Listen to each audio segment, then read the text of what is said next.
بسم اللہ الرحمن الرحیم نحمدہ ونصلی علی رسولہ الکریم۔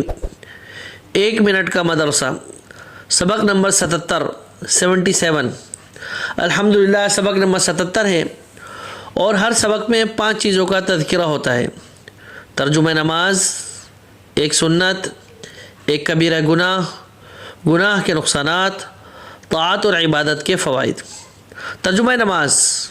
ترجمہ نماز میں ہم لوگوں کی درود شریف چل رہی ہے کہ نماز میں جو درود ابراہیمی پڑھتے ہیں اس کے ترجمے تک ہم لوگ پہنچے ہیں۔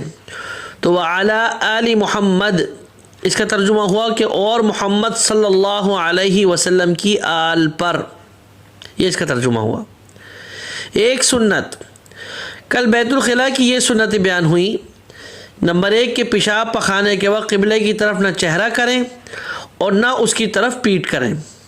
دوسری سنت کہ پیشاب پخانہ کرتے وقت بلا ضرورت شدیدہ کلام نہ کریں، اسی طرح اللہ کا ذکر بھی نہ کریں۔ یعنی بہت سخت ضرورت ہو تو پھر کوئی بات کرنی ہو تو کریں، ورنہ بالکل اس حالت میں انسان جب بیت الخلاء میں ہو تو بات نہ کریں۔ اور آج کا سبق سنت نمبر 3 کہ پیشاب یا استنجا کرتے وقت عضو خاص کو دائنا ہاتھ نہ لگائیں بلکہ بایاں ہاتھ، الٹا ہاتھ لگائیں۔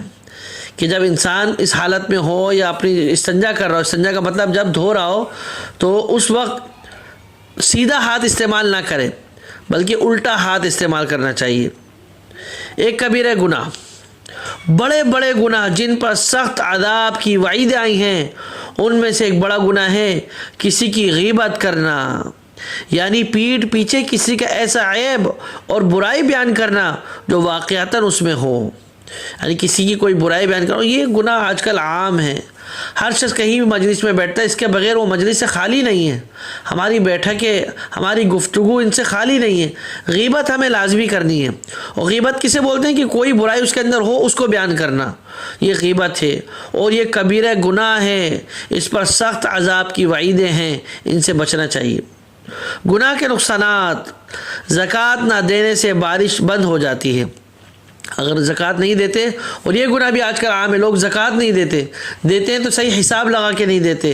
بہت کم لوگ اب زکوٰۃ دیتے ہیں، بلکہ نہیں دیتے لوگ زکوٰۃ۔ تو یہ گناہ ہے، سخت گناہ ہے، اس سے بچنا چاہیے۔ یہ فرض ہے، زکوٰۃ دینا فرض ہے، اس کو ادا کرنا چاہیے۔ اور اگر زکوٰۃ نہ دیں گے تو نقصان کیا ہوگا کہ بارشیں بند ہو جائیں گی۔ اب بارشیں بند ہونے کا مطلب ہے کہ ایک تو یہ کہ بارش نہیں ہونا، اور دوسرا بارش بند ہونے کا مطلب یہ کہ اللہ کی رحمت اوپر سے نہیں اترے گی، اللہ کی رحمت کا اترنا بند ہو جائے گا۔ اللہ حفاظت فرمائے۔ طاعت اور عبادت کے فوائد، آخرت میں صراط مستقیم کی صورت مثالی مثل پل صراط کے ہے۔ پس جس شخص نے دنیا میں صراط مستقیم پر استقامت کی، یعنی شریعت پر خوب قائم رہا، پل صراط سے صحیح سالم پل جھپکتے گزر جائے گا۔ پس اگر چاہتے ہو کہ پل صراط سے پل جھپکتے گزر جاؤ تو شریعت کو خوب پابند رکھو۔ کہ قیامت کے دن جنت میں جانے کا جو پل ہے وہ پل صراط اس کو بولتے ہیں، تو اس پر سے وہی صحیح گزرے گا کہ جو دنیا میں مکمل شریعت پر چلنے والا ہو۔ اللہ پاک ہمیں ان باتوں کو سمجھنے اور عمل کرنے کی توفیق عطا فرمائے۔ وآخر دعوانا ان الحمد للہ رب العالمین۔